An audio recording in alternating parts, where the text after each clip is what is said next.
It's just that in 1986 they had such a bad tourism year that they decided they needed a gimmick, and someone said, well sure, why not make it 1,000 years old? It was actually about 1,100 years old at the time, but that didn't get in the way of the marketing. So we had a great year. But the city today, as we see it, is a modern city. It has about 1.2 million people in its main area, and about 1.7 to 1.9 in its commuter towns, in its catchment area. And so in a city, in a country of about 5 million people, 5.5 million people, it obviously is a big hitter.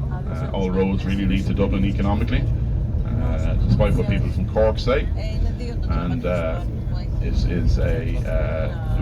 we never had an industrial revolution in Dublin. That happened up in Belfast. We never had heavy industry or anything like that.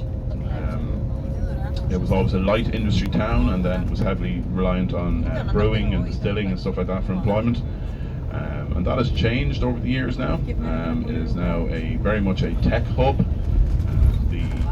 We have the European headquarters of Facebook, or Meta in the new language, Twitter, Google, Etsy, all the major websites and tech players are headquartered in Dublin.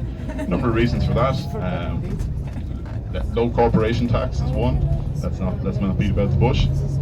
They save money by being here.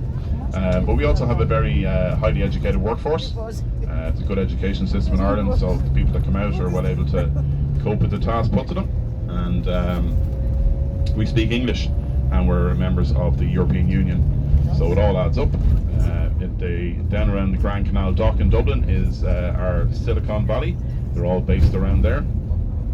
And it's created a bit of a property bubble down there. It's probably the most expensive place in Dublin to buy a house.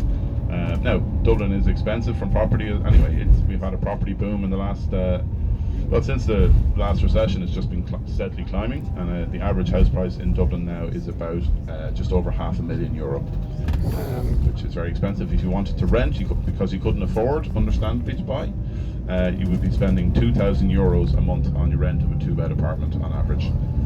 So an expensive city to live in terms of property anyway, and everything else is getting more expensive. We've had a 9% increase in inflation in the last 12 months. So that's in fuel and everything, the war in Ukraine, just the usual stuff, same around the world. So a lot of belts are being tightened, but it's still an excellent city to live in, and has a lot of history.